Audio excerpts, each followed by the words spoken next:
Berarti tadi apa yang dirasain? Ngantuk, capek, bosen, lebih, lesu, loyo, banyak ya. Nah, sebelumnya Ustazah akan menampilkan video untuk kalian terlebih dahulu.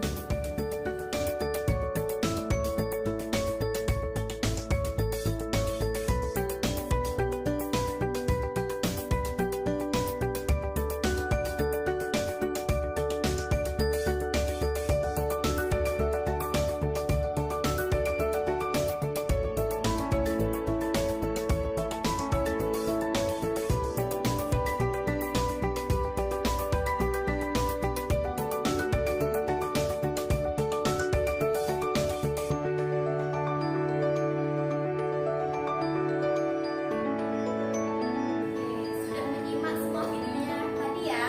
Nah, sekarang Ustazah sambungkan terlebih dahulu. Yang pertama adalah pengertian kejenuhan belajar.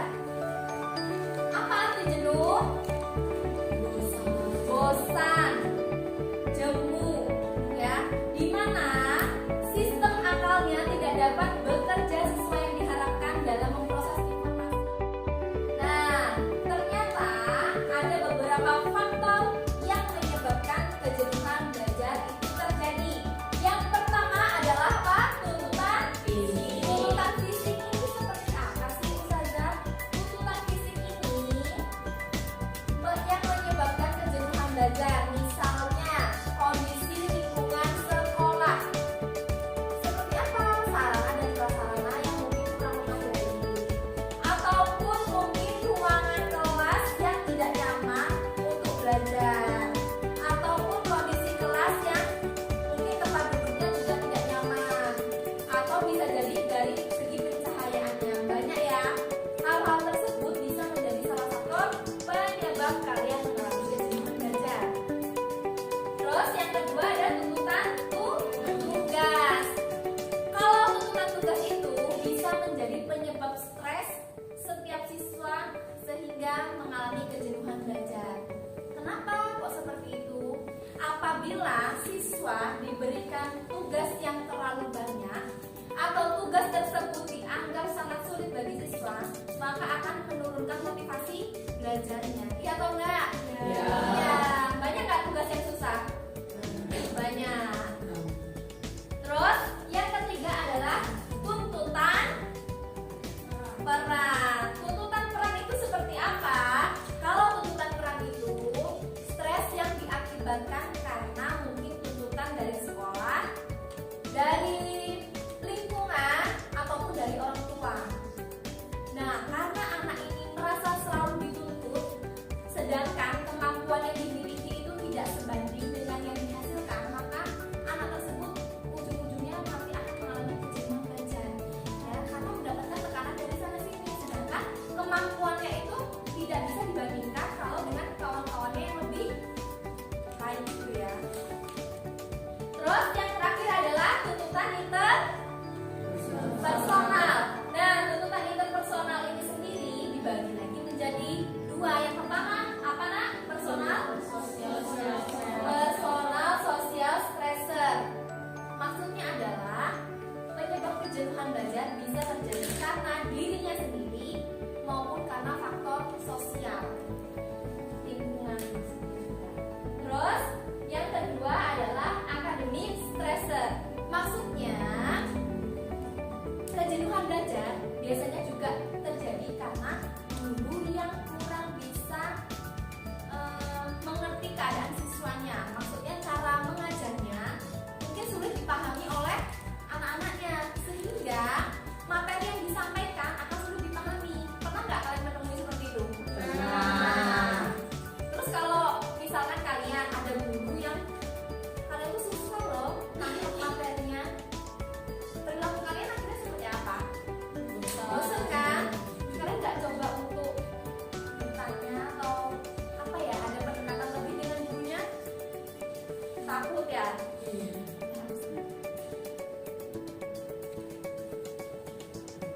Nah, yang adalah dampak dari kejenuhan belajar. Apa aja dampaknya kira-kira? Yang pertama, suka marah-marah, betul nggak?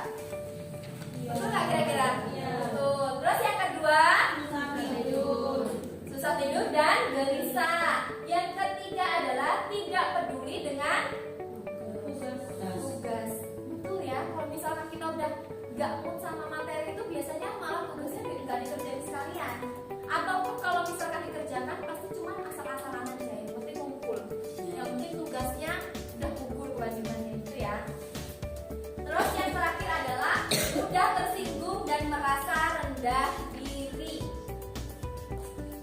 Ada yang merasa sekarang ini di posisi ini?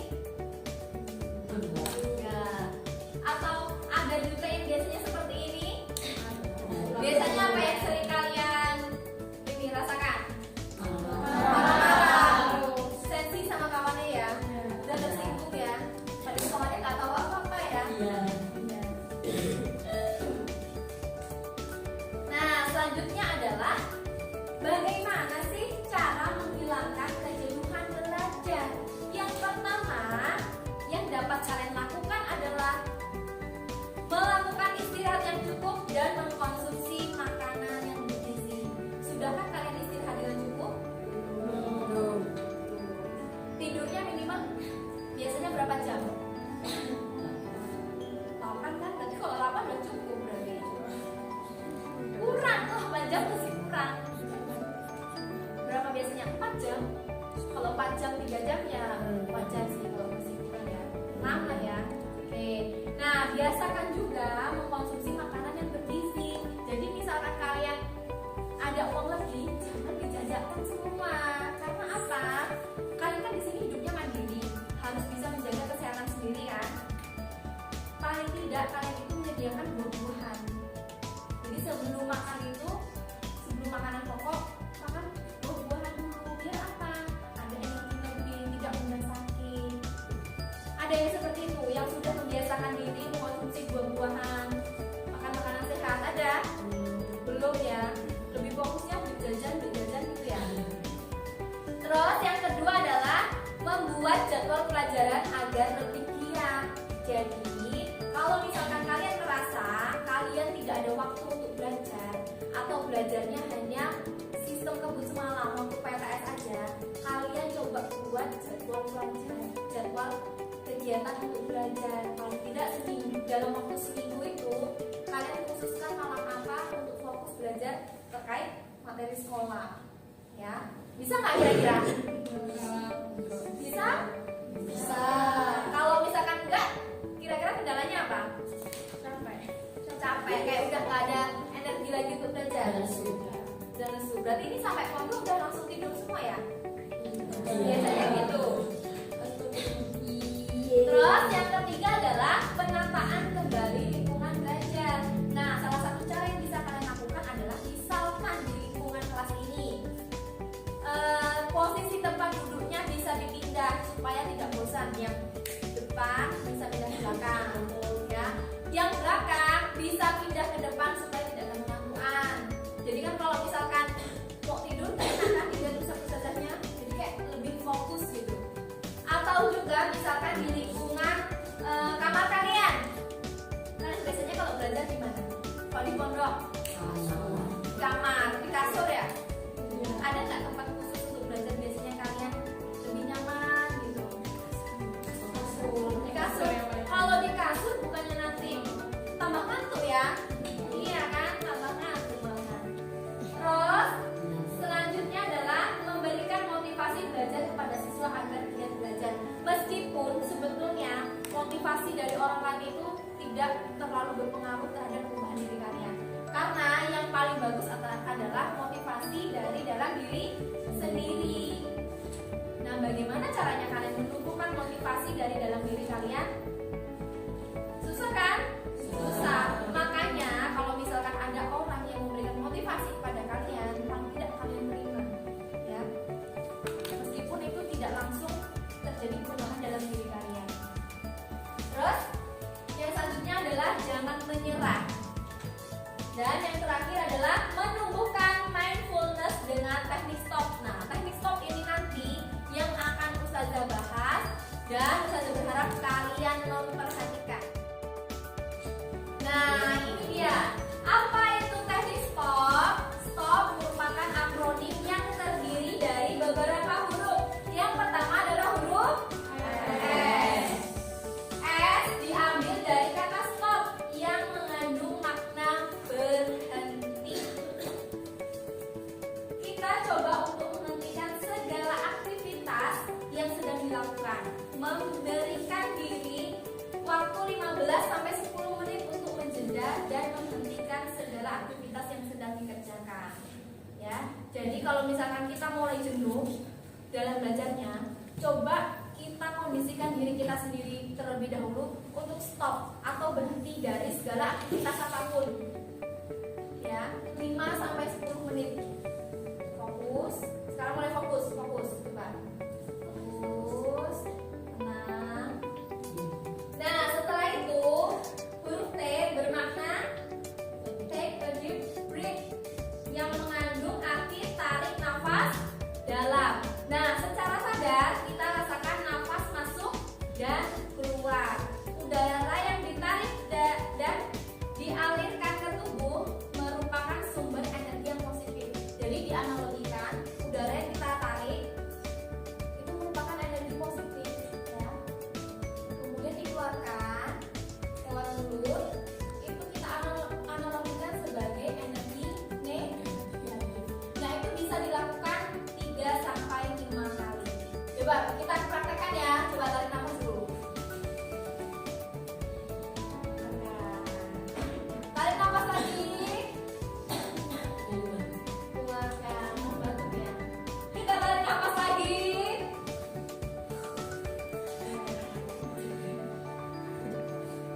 Setelah itu adalah huruf O. Diambil dari kata observe yang berarti amati segala macam kejadian, baik itu negatif ataupun positif, baik itu bersumber dari diri kita sendiri maupun orang lain. Menenangkan pikiran dan memberikan waktu kepada diri untuk menerima apa yang terjadi. Jadi kalau kita sudah mulai menenangkan diri, mulai ambil tarik nafas, keluarkan, dan kita amati sekeliling kita, kira-kira apa sih yang menjadi penyebab kejenuhan belajar kita? Misalkan karena lingkungan kelas yang gak kondusif, teman-temannya ribut misalkan, jadinya kita males mau belajar. Nah, kita coba ambil sisi positifnya, kita terima keadaan lingkungannya. Kalau kalian berani untuk menegur kawan kalian, itu bagus. Tapi kalau kalian bukan tipe anak yang berani untuk menyampaikan pendapatnya, kalian terima kondisi seperti itu, ya. Karena kan kita gak bisa merubah sesuatu ya, tapi kita bisa merubah diri kita sendiri. Terus yang terakhir adalah proceed yang berarti lanjutkan. Artinya silahkan lanjutkan kembali aktivitas Anda dengan perasaan yang lebih tenang, pikiran yang lebih jernih, dan sikap yang lebih positif, ya. Nah, sekarang perhatikan semua. Tugas kalian adalah membuat jurnal refleksi tentang mengatasi kejenuhan belajar dengan teknik stop. Nah, tugas ini bisa dikumpulkan dalam bentuk artikel ataupun infografis ataupun podcast. Jadi Ustazah membebaskan kepada kalian sesuai minat dan kemampuan kalian. Kalian ingin memilih yang mana? Ya, kira-kira siapa yang akan memilih untuk mengumpulkan lewat artikel? Angkat tangan.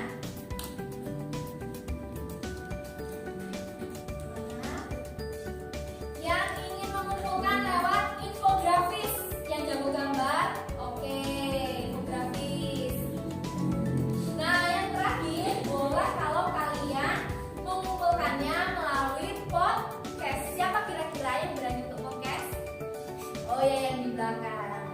Baik, silakan buat jurnal refleksi tentang mengatasi kejenuhan belajar dengan teknik stop ini. Boleh kalian memilih yang mana saja, ya nak ya. Yang infografis, Ustazah sudah menyediakan HPS kosong. Jadi nanti kalian boleh menggambarkannya lewat di sini saja. Nah, yang artikel kalian cukup menuliskannya di buku tulis, dan itu pun semuanya harus mengerjakan, ya nak ya. Silakan.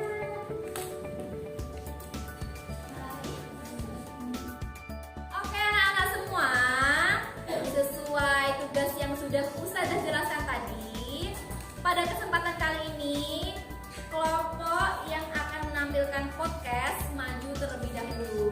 Podcastnya adalah berkaitan dengan mengatasi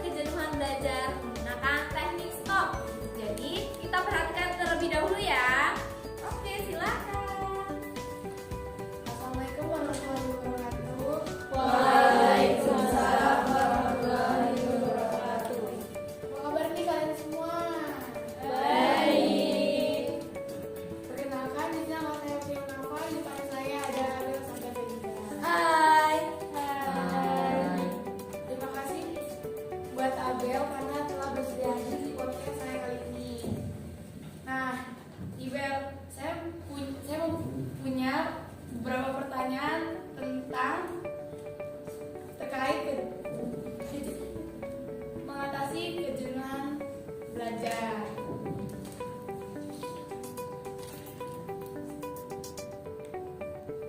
Yang pertama, kau pernah nggak sih ngalamin kejenuhan belajar? Oh pernah dong, pastinya kita semua pernah mengalami kejenuhan belajar kan kawan-kawan. Nah, aku juga sering kayak gitu kok.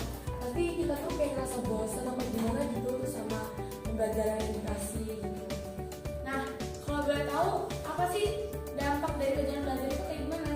Dampak dari kejenuhan belajar tuh ya, kadang tuh kita suka marah-marah, habis itu susah tidur, tapi kita juga gimana ya, ngerasa kayak merendah diri gitu loh. Lalu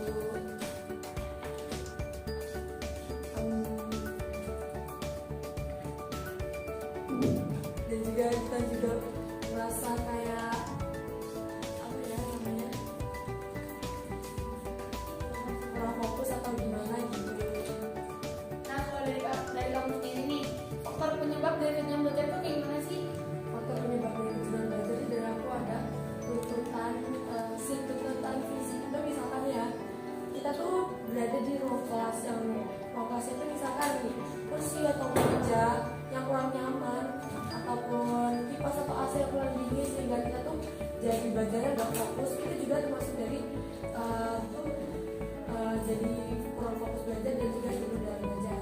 Habis itu ada juga tuntutan berat. Tuntutan berat itu kalau misalkan kita tuh terlalu ditekan loh sama keluarga, sama orang tua atau dari masyarakat sekitar.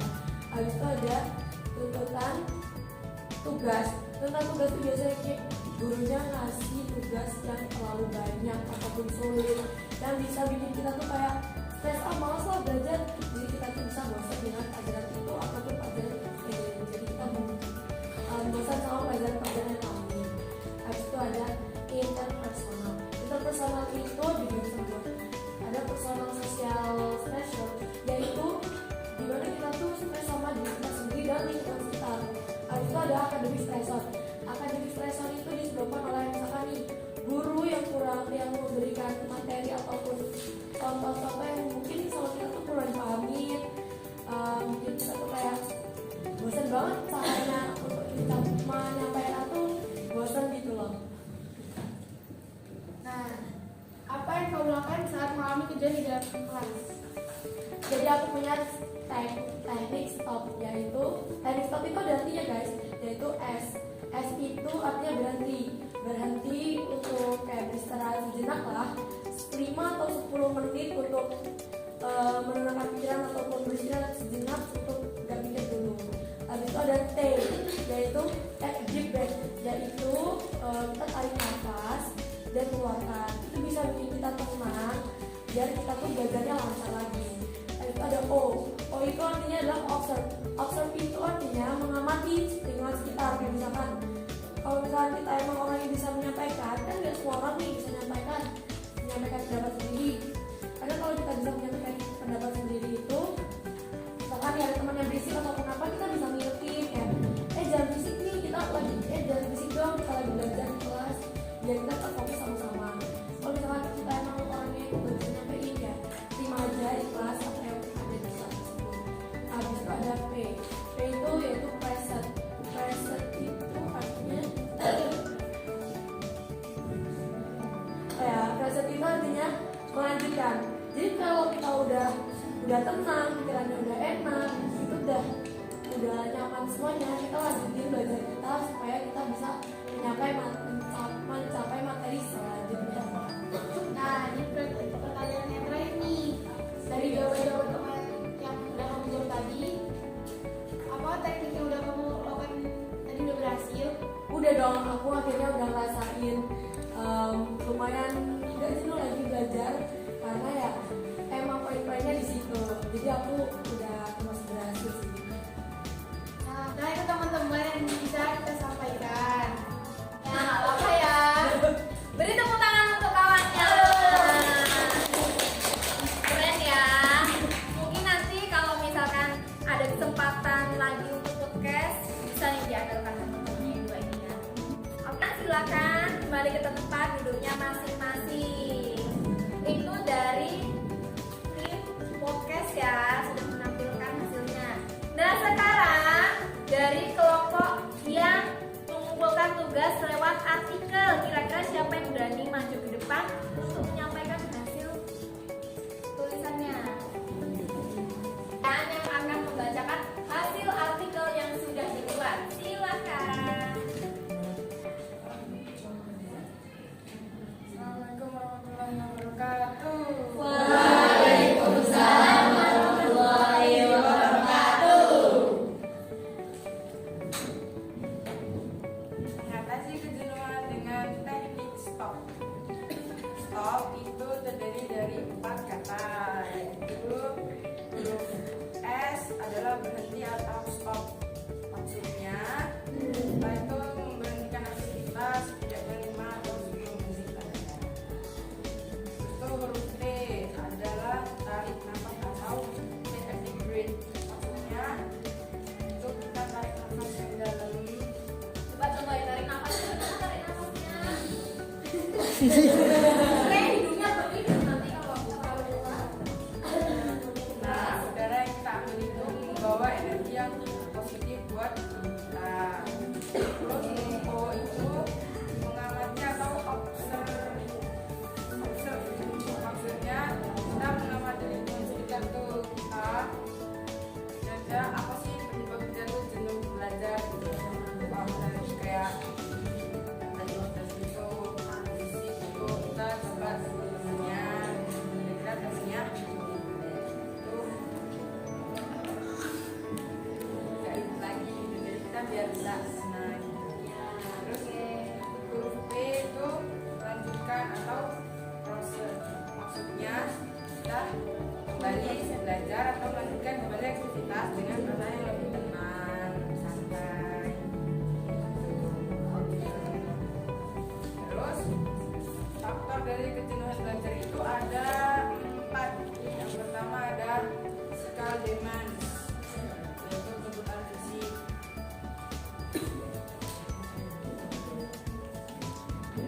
Terus ada task demands, tuntutan tugas. Terus ada role demands, tuntutan peran.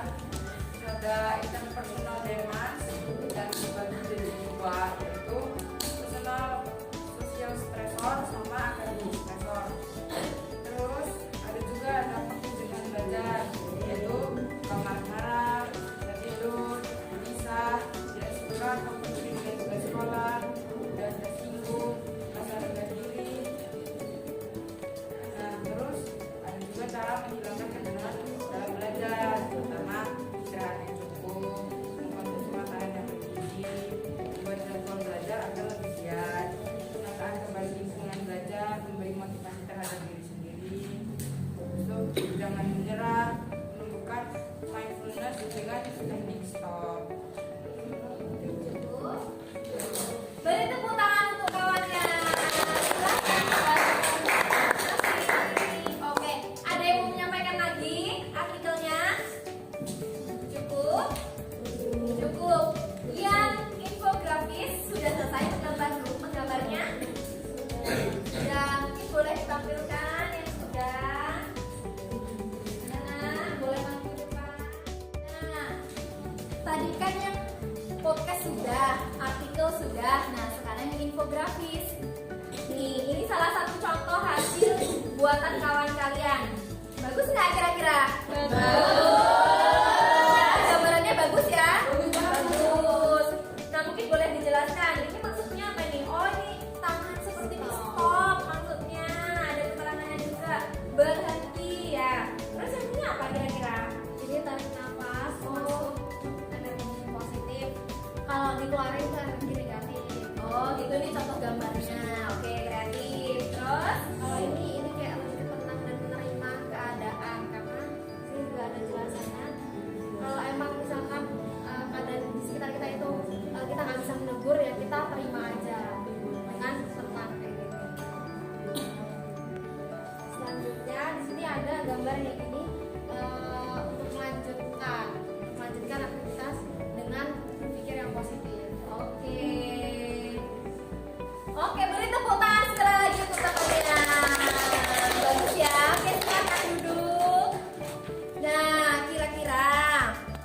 kendala nggak dalam pengerjaan tugasnya?